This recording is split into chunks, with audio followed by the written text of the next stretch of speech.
It is time for Lie Curious. I give you 3 biographical details about a public figure, but only one is true. You have to guess which is the truth and which are monstrous, despicable lies. Time for 3 facts about Kash Patel. Seen here, finally learning which ones were the good guys in The Sound of Music. Our facts are, he briefly went back to high school in his 20s. He appears as a juror on 3 episodes of Law & Order. He moonlights as an ice hockey defenseman. Wow. Which one is the truth? I feel like it can't be number 2 because that would have been a meme a long time ago. And I am imagining being a defendant and your life is on the line and you look over at the jury and that dude is looking at you like that. Yeah. Truth is, the answer is number 3. Kash Patel moonlights as an ice hockey defenseman. For over a decade, Patel has played hockey on weekends for a club team that is oddly enough called the Dons. Now, Patel had a bit of a scandal involving a recent flight he took. Question. Does anyone know why people were upset about his aviation habits? Because his girlfriend, who he took the FBI private plane to visit, is a country music star that nobody's heard of. People were mad because Kash Patel reportedly took an FBI jet to watch his girlfriend, country singer Alexis Wilkins, sing the national anthem at a wrestling event. She looks like what you would put on the package at Spirit Halloween. And it would say, American woman. I see it. That doesn't look like a real person. Is it legal for him to do that? The FBI director kind of has to take a private plane everywhere because he's the FBI director. Could you imagine Kash Patel like boarding Group C, Southwest? If there were like turbulence and you looked over,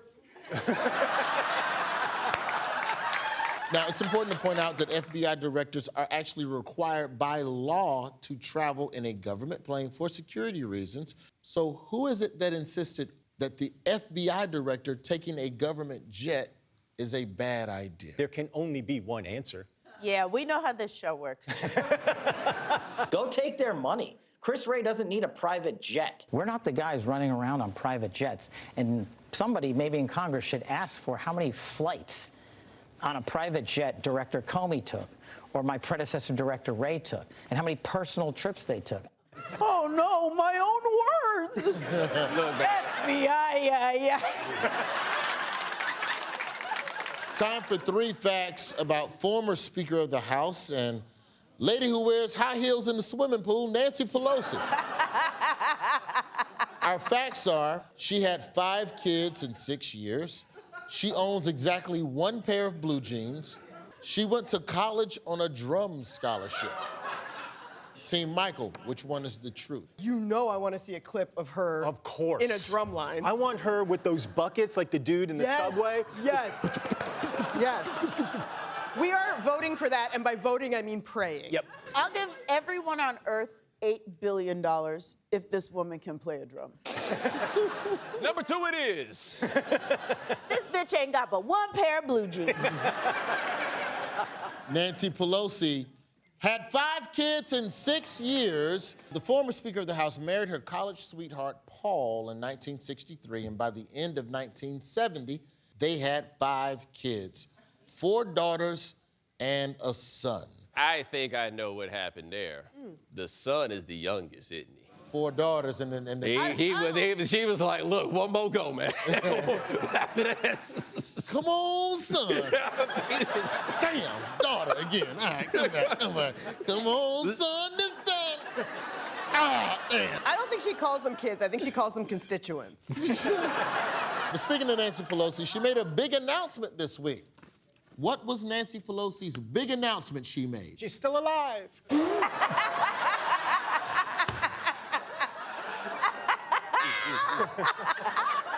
Do we have a serious answer over here? She's out of the game. She blowing this pop stand. Right. We'll let Nancy Pelosi tell you herself. I want you, my fellow San Franciscans, to be the first to know.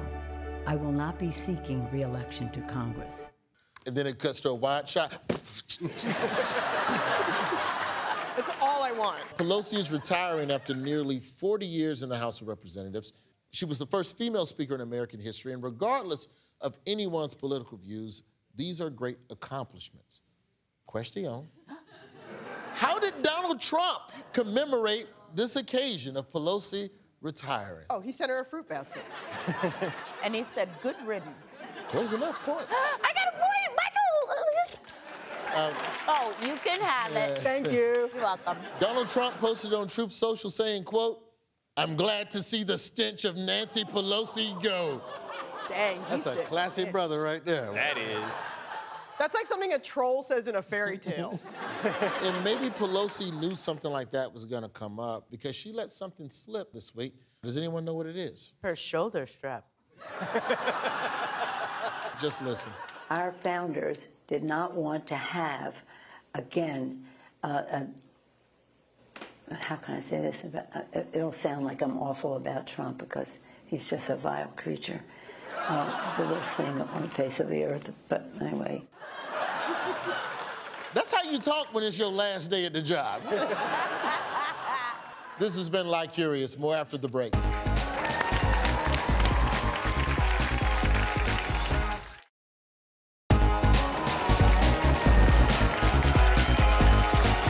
Welcome back. It's time for Meet in the Middle, where we find common ground between two different people. Tonight, it's a Oops, All Trump administration edition. On one side, we have Dr. Mehmet Oz, Sean Duffy, Marco Rubio, Linda McMahon. On the other side, Stephen Miller, RFK Jr., J.D. Vance, and Howard Lutnick. First up, we got pseudonym. Which two of these cabinet members have been on the receiving end of a nickname by their current boss, Donald Trump? So it's Rubio, right? Rubio and the Sofa King, right? I'm gonna say it's J.D. Vance, and I'm gonna say he called him Lady Eyes. Yes, Marco Rubio on the left side, and Stephen Miller. Oh. Have both been called names by the president. Reports came out over the summer that Donald Trump refers to Stephen Miller as Weird Stephen. And everybody remembers Trump's nickname for Marco Rubio. I call him Little Marco, Little Marco. I call him Little Marco. That's what he is. He's Little Marco. Little Marco Rubio. He's going around, he's going crazy. Don't worry about it, Little Marco. Right. So little now, he fits in Trump's pocket. Yes. Next up, we've got MAGA the Stallion. Which two of these people are featured on hip-hop tracks? Linda McMahon and the dude at the bottom whose name I don't actually know. That's Louis C.K. Linda McMahon? Linda McMahon feels... Plausible, right? It feels right. Okay, we're gonna go with Linda McMahon and RFK Jr. Okay. Now tell me, what about RFK says rap to you? The voice. Like, you don't even have to put an effect on it. Like, babes, how low can you go? Death row. You know? I'm sold. RFK Jr. and Dr. Oz All are right. both featured on hip-hop tracks. As part of his 2024 presidential campaign, RFK Jr. hopped on the track Standing on Business by Drummer Boy. I'm Robert F. Kennedy Jr. As President of the United States, I'll be standing on business and helping the community. If you see somebody... Michael has to get points for the impression. Yes, point, yeah. Amazing. I got 99 problems and a Tylenol ain't one. Which legendary hip-hop MC's track did Dr. Oz pop in on and drop a verse? Vanilla Ice. It was Michelle Obama. Back in 2013, Dr. Oz appeared in a music video for Michelle Obama's Let's Move campaign. Here he is. Dr. Oz, what's up, Dr. O? Time to get involved, let the whole world know. Just the other day, they see me on the show, didn't know I had style, didn't know I had flow for sure. RFK Jr. and Dr. Oz were both at an event in the Oval Office on Thursday to promote Trump's plan to reduce the cost of weight loss drugs. Does anybody know what went down at this event? Oh, A dude went down. a guy fainted. One of the attendees collapsed in the middle of the event. And before we show you this clip, do not worry, he's okay. We've been advancing science and creating high-value jobs. But today, oh, you okay? Gordon, you okay?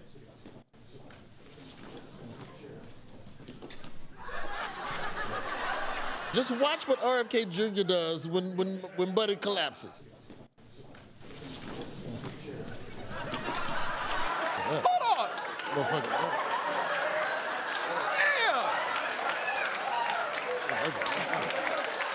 Hold on.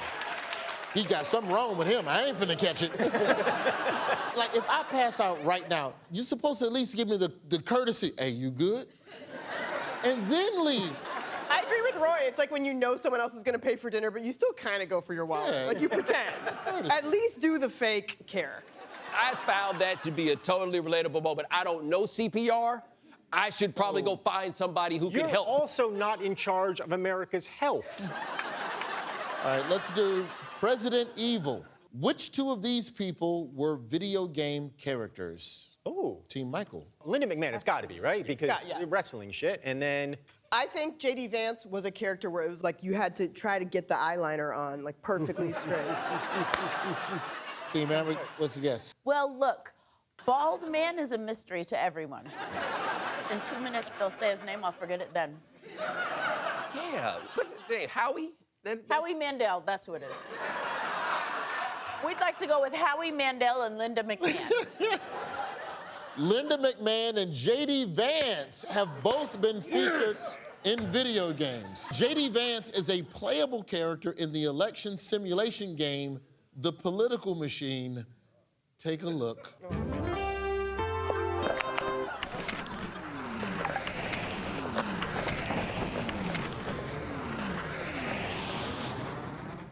Most boring video game I've ever seen in my life. Is that real? No, yeah, it's him flying around promoting Hillbilly Elegy. The video game is his book tour.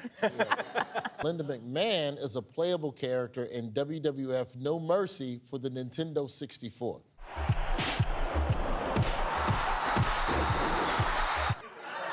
Great, that's what I want. That's what I want Linda McMahon to do. Please, somebody put me in a video game doing that. That's awesome. That was a public school teacher she was slapping. Yeah.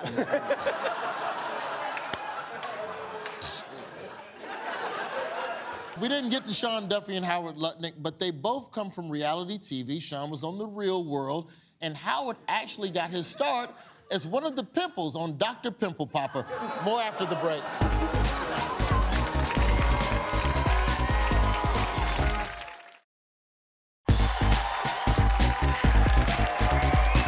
Welcome back. It's time for the offender meter. Teams have to tell us who's the offender, what they did, and who they offended. Here's your offender. Who that is? Oh. Marjorie Taylor Greene. Yes, that is Marjorie Taylor Greene, seen here pulling up to a Chick-fil-A on a Sunday. Who did Marjorie offend? She's offending me every day now because this reinvention that she's doing of Marjorie Taylor Greene as reasonable centrist makes my skin crawl. Rick? So she offended you? She offended me. Marjorie has offended Republicans in Congress by speaking out against them on the government shutdown. On The View this past week, Marjorie got pretty specific about who she's blaming. The worst thing that I just can't get over is we're not working right now. And I put that criticism directly on the Speaker of the House. And we should be at work. All the people sitting in this audience, they go to work every day. No, they don't. They are the audience of a daytime talk show. The one place we know for sure they're not is at work. Yeah. Maybe because of the shutdown. Yeah. So, Michael, you don't believe that was sincere. Just go back to the first frame of that. She had the white woman hand on the heart. When the white woman put the hand on the heart with the Jesus cross, oh, she took, and I just want you to know. She was fun because she was filled with hate. Right. This is infinitely less fun. So all of the people she has attracted by being a piece of shit, she's now repelling them because she's trying to be sweet. Pick a lane. I enjoy a good grudge. And this is grudge. She got Trump grudge. This is grudge. Okay, does anyone know what else Marjorie Taylor Greene has criticized Republicans about? Did she say something about the SNAP benefits? Like, is she actually on the right side of this? There's also the healthcare thing I feel like she's on the right side of right now. Ding, ding, ding, ding. It's impossible she could be on the right side of two things, huh? The Congresswoman is starting to feel some feelings about the Republicans' plans for health care. Here's why I'm angry. The Democrats passed Obamacare, but yet the Republicans have never done anything to correct the problems that exist with it. And I blame my own party. She did the thing again. I saw it. Yeah. She did the thing again. When a white woman does, you be like, you telling the truth. Okay. This is the very same woman who claimed people are controlling the weather. The same woman who called for Nancy Pelosi to be executed. The same woman who said the Parkland shooting was a false flag. The same woman who claimed California wildfires were caused by a secret Jewish space laser. In fairness, that one is true. How does Marjorie Taylor Greene explain her former beliefs? A stroke, medicine. She found Jesus? I actually thought her response to this was kind of genius. Somebody asked her about QAnon, and she's like, do you regret that you were so invested in QAnon? Because that's how she made her bones. And she was like, I was a victim of social media. To her past views, Marjorie Taylor Greene says she's so totally over them. Would you say you don't believe in the QAnon conspiracies anymore? Oh, I went over that a long time ago. I mean, we So can... you've changed? Well, no, I haven't changed. I was a victim, just like you were, of media lies and stuff you read on social media. Let's rank this shit, all right? If you ever thought Jewish space lasers were real, you're too stupid to drive a car. You're too stupid. If the spirit is screw her forever because of what she used to stand for, is it possible to ever come across the aisle? It's been 60 seconds, Ryan. If you're suspicious about MTG's transformation, you're not alone. Here's AOC digging into what she thinks is the reason for Greene's 180. The White House and Trump land shut down Marjorie Taylor Greene's personal ambitions to run for Senate. And she has been on a revenge tour ever since. That's like straight out of Mean Girls. Like somebody you can't date the popular boy, so now you're gonna go back around. Like that I believe. So then to that point, if you were a Democrat, what is wrong with revenge health care? Is that not still health care? I mean, you take the vote. You just don't have to hang out with her. That was Offender Meter. We'll be right back.